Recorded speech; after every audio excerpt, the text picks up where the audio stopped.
नमस्कार सभी को। जैसा कि खबर आ रही है कि बिहार चिकित्सा एवं जन स्वास्थ्य कर्मचारी संघ के द्वारा आज दिनांक 3/9/2024 को जो 22 जुलाई से एनएचएम कर्मी के द्वारा कार्य बहिष्कार और हड़ताल जारी था उसको आज समाप्त किया गया। तो इस फैसले का मैं खास करके स्वागत करता हूं।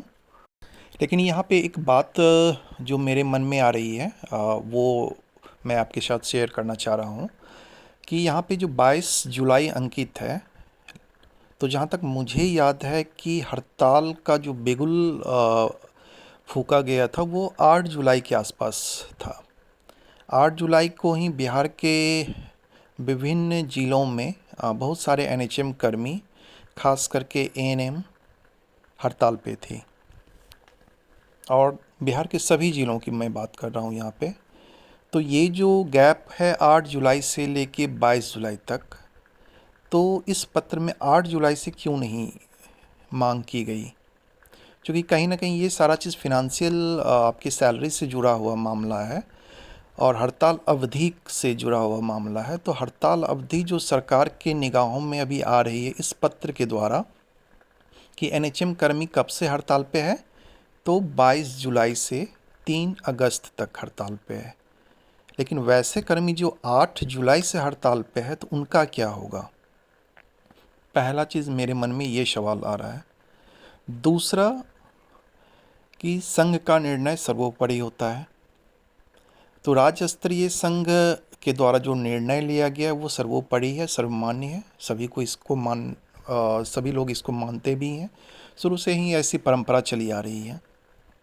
लेकिन कहीं ना कहीं बात आती है जो जिला स्तरीय संघ है, जिला स्तरीय जो हमारे नेतृत्व करता है, चाहे वो एएनएम हो, चाहे सीएचओ हो या फिर जीएनएम हो। तो जब इस तरह का ये प्रस्ताव लिया जा रहा था 22 जुलाई से, तो वैसे कर्मी जो 8 जुलाई से हड़ताल पे थे, 8 जुलाई से कार्य बहिष्कार कर रहे थे, तो इन बातों को उन्होंने राज्य स्तरीय संघ के पास क्यों नहीं रखा?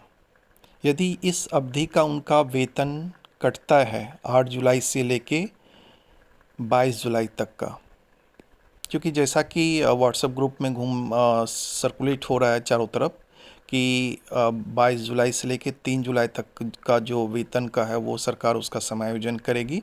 समायोजन क्या करेगी उसका वो पहले से भी चला आ रहा है कि ईएल में समायोजन किया जाता है। तो यहाँ पे भी देखिए बहुत सारी बातें हैं। ईएल भी किन के लिए होता है वो आप जान ही रहे हैं कि जो 1 साल के बाद जिनका जो है जॉब पीरियड हो चुका है, तो सिर्फ उन्हीं को वो ईएल सेंक्शन होता है। तो बहुत सारी बातें हैं जो मैं आगे दूसरे वीडियो में आपके साथ शेयर करूंगा कि ईएल कब लिया जाता है, कब आपका वेतन उसमें समायोजन करके मिल सकता है। तो मेरा सिर्फ यही प्रश्न है कि जिला स्तरीय संघ इस बात को राज्य स्तरीय संघ तक क्यों नहीं लेके गए और क्यों ये 22 जुलाई से पत्र निकला? इसके जिम्मेवार कौन है? तो एक बार सोचिए इस चीज़ पे, क्योंकि जो हमारे जिला स्तरीय जो भी एएनएम संघ के लीडर थे, उन्हीं के कहने पे कहीं ना कहीं बहुत सारी जो नवनियुक्त एएनएम थी वो हड़ताल पे गई। यदि उनका वेतन कट जाता है तो इनकी जिम्मेवारी कौन लेंगे? दूसरी बात ये कि जहाँ तक हड़ताल की समाप्ति की गई, तो क्या हम सिर्फ ये 2 घंटे के लिए जो 2 घंटे का जो प्रस्ताव लिया जा रहा है कि 2 घंटे मेरा 5 से 3 आ गया है, जो 5 बजे निर्धारित था फील्ड स्टाफ के लिए वो 3 बजे हो गया है। तो क्या यही 2 घंटे के लिए हम 2 महीने से हड़ताल पे थे? क्या यही मुद्दा था? वेतन जहाँ तक वेतन नहीं मिल रहा था सभी एनएचएम कर्मियों को, फंड का प्रॉब्लम था, वो तो मिलेगा ही।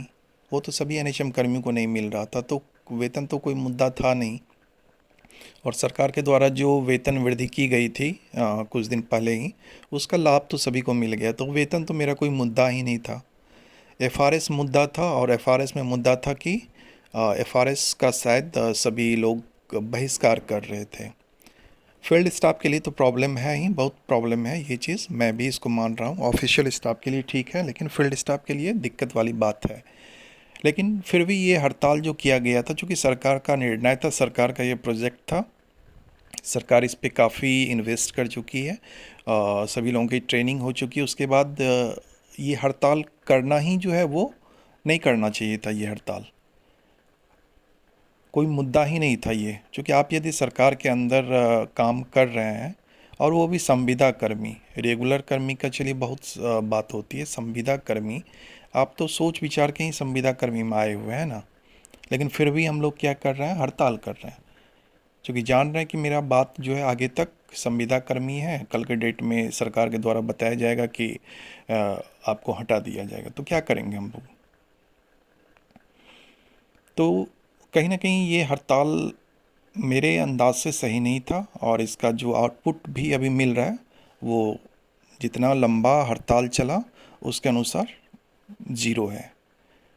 तो खैर ये मेरा अपना पर्सनल विचार है, और मैं इसलिए शेयर करता हूँ आपके साथ अभी कि कहीं ना कहीं जो मेरा चैनल है वो एएनएम, जीएनएम और सीएचओ से ही रिलेटेड है।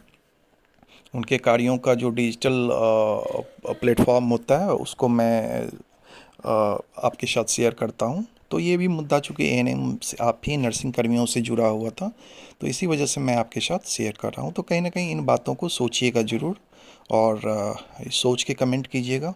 फिर अगले वीडियो में मिलते हैं। चलिए, धन्यवाद।